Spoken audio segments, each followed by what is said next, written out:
Hey guys, I just wanted to give y'all a little bit of an update. I am feeling much better now.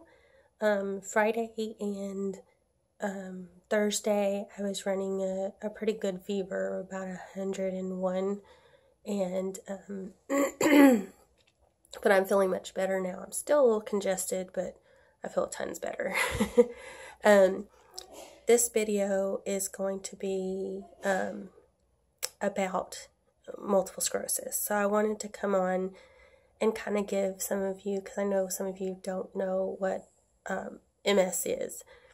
So multiple sclerosis is a autoimmune disease that affects the central nervous system, so the brain and spinal cord. So what happens is, the best way that I have heard it described as is your immune system turning on your own body, on your nerves, your nervous system. So the best way to describe it is you have a myelin sheath, is what it's called, over your nerves. And that protects your nerves and helps your brain and to send messages throughout your body, such as sense of touch, burning, tingling, things like that. And making your limbs move, if you're more to say. So if your immune system is attacking your central nervous system, then you will have your nerves, this sheath, gets eaten away by your own immune system and leaving your nerves exposed. So think of it as like a lamp that you plug into the wall. The wire that you plug into the wall, if you cut away that protective plastic over the wire, the plastic rubber wire covering, think of that as the myelin sheath. So if you cut that out and you expose the wire, the raw wire, either one or two things is going to happen to the lamp. Either it's not going to work at all, or it's going to work and you can cause a short, kind of say, and you'll get a scattered signal. So it'll work sometimes and not other times, or it'll be flashing at you or something crazy like that. So when your own immune system turns on you and eats away at that myelin sheath, the signal from your brain going through that nerve can't transmit what it's supposed to. So that's when you get anything from burning, tingling, numbness, needle pricking, painful sensations. And then sometimes it'll be bad enough to where it damages the actual nerve. And when it does that, your myelin slowly does regenerate, but if it eats away too far and gets down into the raw nerve, you have permanent damage, and you have a possibility of that limb firing off incorrectly, you taking a step and stepping too far, or not stepping far enough, or not being able to pick up your leg. It's a lot of different things. Muscle spasms, your muscles, basically your whole body is controlled by your nerves. So MS is a serious disease. It's not anything to be frowning upon. It's not anything to be, oh, it's not that bad, you'll be okay. It's not okay. And that's one of the things. I am going to make a video too of things not to say to somebody with MS, because one of the things we don't want to hear is, oh, you'll be okay. It's okay. It's not, well, at least it's not fatal. Or this, what they're discovering now is, if you think about it, and your nerves control everything in your body, MS can be fatal. A lot of people don't know that, but it can. My grandmother had it. She died from cancer and complications from MS. So her MS had contributed to her death, and then the cancer as well. But the doctors had said the MS definitely contributed. And then I have a cousin who also has MS. And then I have it. So I wanted to come on and kind of give y'all like a brief kind of an explanation on what MS is, and it's not anything to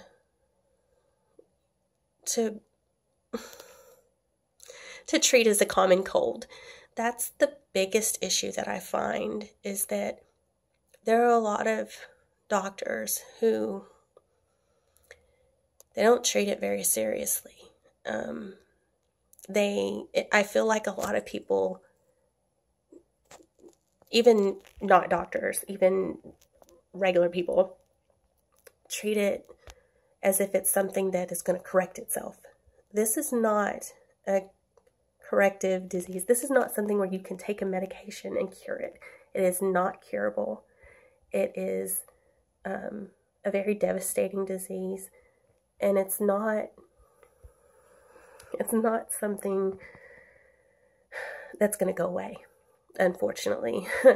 All of us who have it wish it would, but it's not going to go away. It sticks with us for life, and it is a progressive disease, which means, yes, there are medications out there that help to slow it down, but there's no fixing it. There's no medication that we can take and halt it. We're always going to have, even if we take a medication for years, it eventually, sadly, there's a lot of times where we have to switch medications to something else because that medication no longer works. I've been on a few of them. I either had side effects from them, or they didn't work. And now I'm on an IV infusion. I just started this IV infusion 4 months ago. So I won't have another MRI for a little bit. And that'll tell us whether or not the drug is working. There is a possibility that this drug is not working, and that I'm going to have to switch to something even more potent of a medication for it. But it's very hard when you go to an MRI and you want to go back to your doctor and have your doctor say, there's no new lesions on your brain, your neck, or your spinal cord. There's no new lesions. The medicine's working great. You're doing fabulous. Unfortunately, that's not always the case. For me, they have stopped counting my lesions. I have 4 in my spinal cord that I have permanent damage from. I have so many in my brain that on the report, usually they will count them, 2 new lesions, 3 new lesions, 1 new lesion, whatever. My reports come back saying numerous lesions. Numerous. That is not something that you want to see on a report.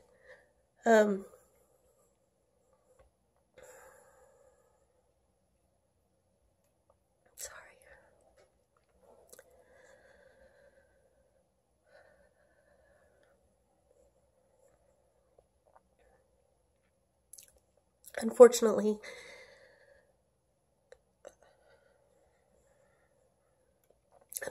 this is a disease that is not easy, and it's not going to be easy for me or for anybody else who has it. And we only hope that we can find medications that will help and give us a little bit of a quality of life for as long as possible. Unfortunately, this disease is one of the number one causes of disability in young adults. I'm 38 years old. Right when I got into a position at my job that I wanted really badly, I had to leave. Because, as you can tell from my videos, my concentration is not the best, and my being able to gather what I want to say is not good anymore. My memory is squat. I couldn't tell you what I had for breakfast today.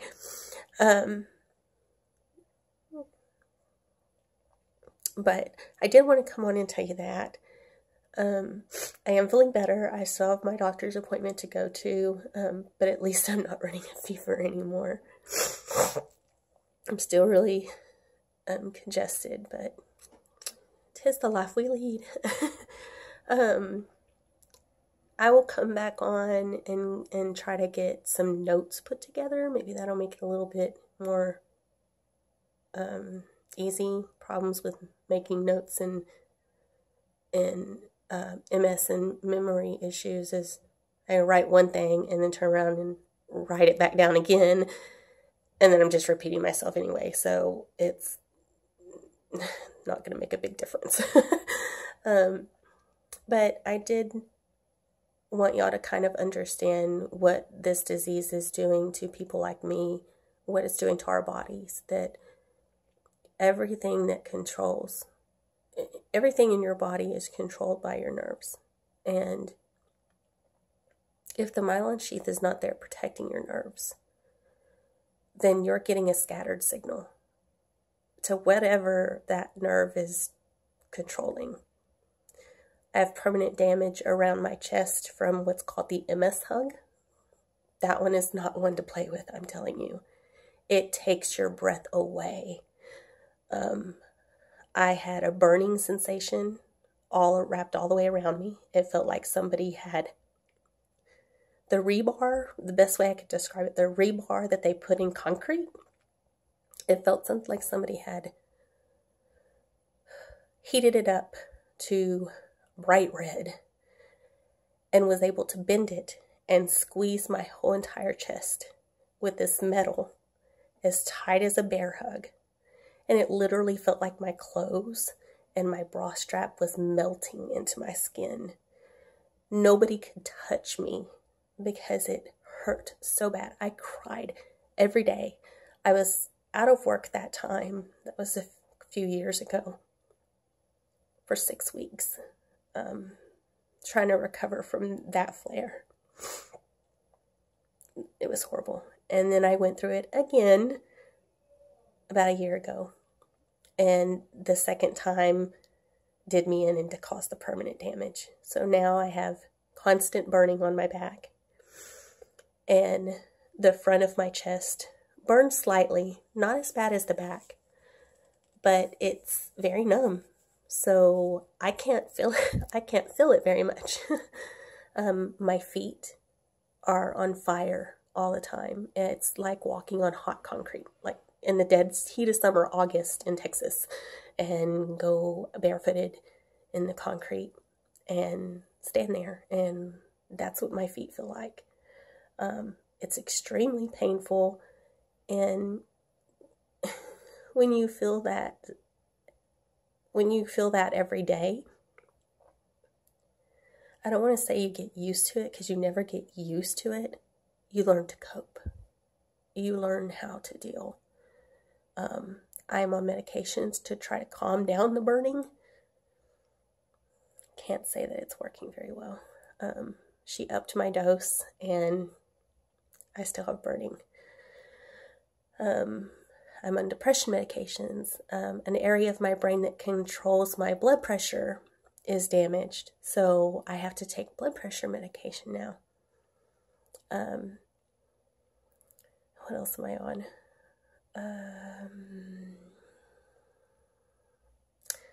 I don't even know without having everything here in front of me. But it's hard. And I just wanted y'all to kind of know what it's like a good explanation of what's going on in my body, a good explanation of the nerve damage, a good explanation of, okay, so what is it doing to your nerves? Well, the protective cover is being eaten away. And if it gets far enough down, it actually starts to damage the actual nerve. But even if it just damages the myelin sheath, your nerves are still scattering signals. And it doesn't even have to get all the way down to the nerve. It could just eat away a little bit of that myelin sheath, expose the nerve a little bit, and you have a scattered signal. And your body's it's not